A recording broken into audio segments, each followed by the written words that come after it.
पृथ्वी हमारा घर और वह स्थान जहां जीवन, जैसा कि हम जानते हैं, इसका विकास हुआ, सबसे पहले कैसे बनी? किसी विशाल पर्वत के ऊपर किसी धधकती भट्टी में, देवताओं के हथौड़े से शुद्ध ईथर से आकार देने वाली किसी दिव्य जाली पर। कैस नामक विशाल महासागर के बारे में क्या ख्याल है, जहां शून्य से कुछ बनाया गया और फिर सभी जीवित प्राणियों से भर गया?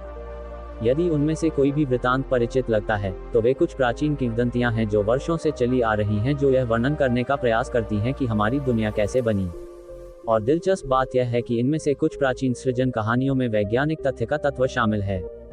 जब बात आती है कि पृथ्वी का निर्माण कैसे हुआ, तो ऐसी ताकतें शामिल थीं जिन्हें केवल उग्र, अराजक और वास्तव में ईश्वरीय के रूप में वर्णित किया जा सकता है।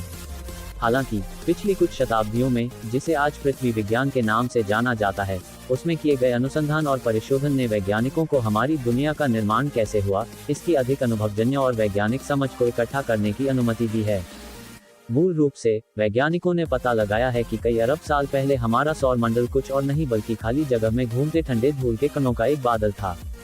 गैस और धूल का ये बादल शायद पास के तारे एक सुपरनोवा के विस्फोट से परेशान हो गया था, और गैस और धूल का बादल ढहना शुरू हो गया क्योंकि गुरुत्वाकर्षण ने सब कुछ एक साथ खींच लिया, जिससे एक सौर निहारिका एक विशाल घूमती हुई डिस्क बन गई।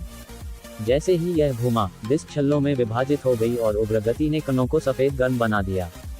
डिस्क का केंद्र एकत्रित होकर सूर्य बन गया, और बाहरी छल्लों में मौजूद कण गैस और पिघले तरल के बड़े अग्निमय गोले में बदल गए, जो ठंडा और संघनित होकर ठोस रूप धारण कर लेते हैं।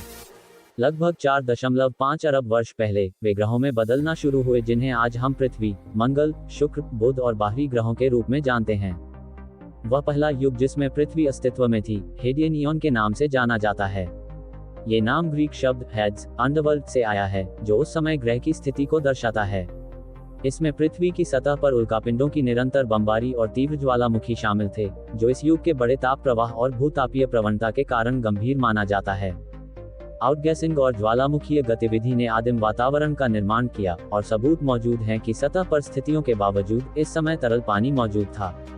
धूमकेतुओं द्वारा पहुंचाई गई बर्फ से संवर्धित जलवाष्प संघनित होकर वायुमंडल में जमा हुआ और ग्रह के पिघले हुए बाहरी हिस्से को ठंडा करके एक ठोस परत बनाई और महासागरों का निर्माण किया।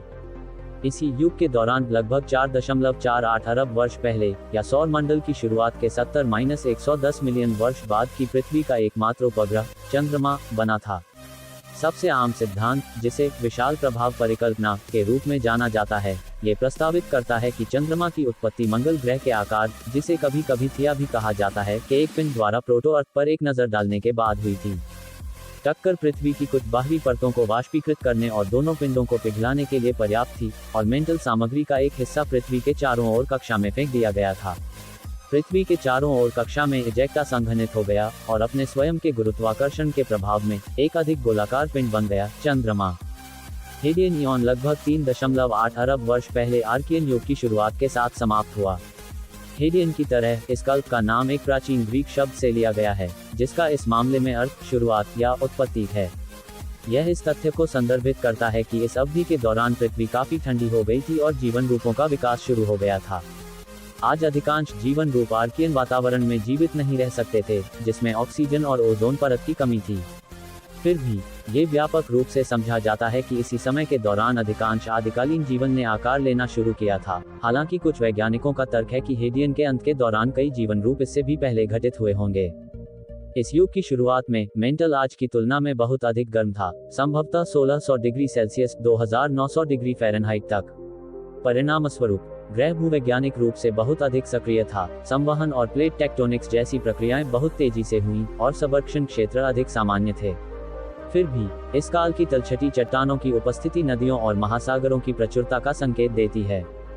महाद्वीपीय परत के पहले बड़े टुकड़े भी देर से हेडियन प्रारंभिक अचेनियंस के हैं। इन पहले छोटे महाद्वीपों में जो बचा है उसे क्रेटन कहा जाता है, और परत के ये टुकड़े कोर बनाते हैं जिसके चारों ओर आज के महाद्वीप विकसित हुए हैं। जैसे जैसे आने वाले युगों के दौरान सतह ने लगातार खुद को नया आकार दिया, महाद्वीप बने और टूट गए। महाद्वीप सतह पर स्थानांतरित हो गए, कभी कभी एक साथ मिलकर एक सुपरकॉन्टिनेंट का निर्माण हुआ। लगभग 750 मिलियन वर्ष पहले रोडिनिया नामक सबसे पुराना ज्ञात सुपरकॉन्टिनेंट टूटना शुरू हुआ, फिर 600-540 मिलियन वर्ष पहले पुनः संयोजित होकर पेनोटिया बना, और फिर अंततः पैंजिया बना। ये नवीनतम सुपरकॉन्टिनेंट 180 मिलियन वर्ष पहले टूट गया, अंततः उस कॉन्फ़िगरेशन पर बस गया जिसे हम आज जानते हैं।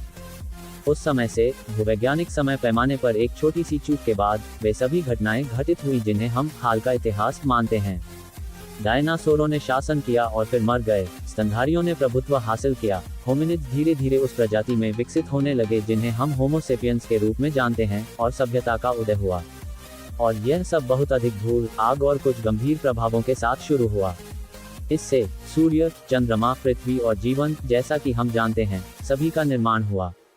अगर आपको वीडियो अच्छा लगा हो तो हमारे YouTube चैनल रियल ज्ञान विपिन को सब्सक्राइब कर दीजिए और दोस्तों के पास शेयर करना न भूलें। जय हिंद, जय भारत।